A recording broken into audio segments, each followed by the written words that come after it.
بانی P T I کو jail میں سیکیورٹی فراہم کرنے کے خلاف درخواست پر سماعت۔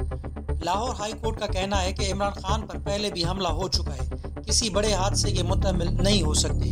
بانی پی ٹی آئی کو جیل میں سیکیورٹی فراہم کرنے کے خلاف درخواست پر سماعت ہوئی۔ ایڈوکیٹ جنرل پنجاب خالد اسحاق نے درخواست قابل سماعت ہونے پر اعتراض اٹھایا۔ بانی پی ٹی آئی ہوں یا اللہ دتا، ان کی سیکیورٹی کی ذمہ داری ہماری ہے۔ ایڈوکیٹ جنرل پنجاب نے کہا کہ سیکیورٹی خدشات سے متعلق رپورٹ طلب کروں گا۔ لاہور ہائی کورٹ نے کہا کہ بانی پی ٹی آئی پر پہلے بھی حملہ ہو چکا ہے، عمران خان کو کس لیول کے سیکیورٹی خدشات ہیں۔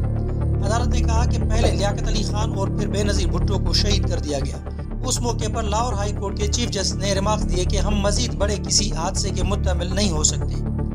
ایڈوکیٹ جنرل پنجاب نے کہا کہ یہ درخواست راولپنڈی بینچ میں سنی جا سکتی ہے۔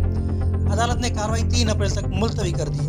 خیال رہے کہ گزشتہ روز اڈیالہ جیل میں بانی پی ٹی آئی سمیت وی آئی پی قیدیوں اور عام قیدیوں سے ملاقات پر 2 ہفتے کی پابندی ختم کر دی گئی تھی۔ راولپنڈی پنجاب حکومت نے سیکیورٹی خدشات کے پیش نظر 12 مارچ کو اڈیالہ جیل میں ملاقاتوں پر پابندی عائد کی تھی، جس کے بعد گزشتہ روز اڈیالہ جیل میں ملاقاتیں دوبارہ بحال ہو گئیں۔ مزید خبروں اور اپڈیٹ کے لیے جوت نیوز کو لائک کریں، سبسکرائب کریں، کمنٹ سیکشن میں اپنی رائے کا اظہار ضرور کریں۔ اللہ حافظ۔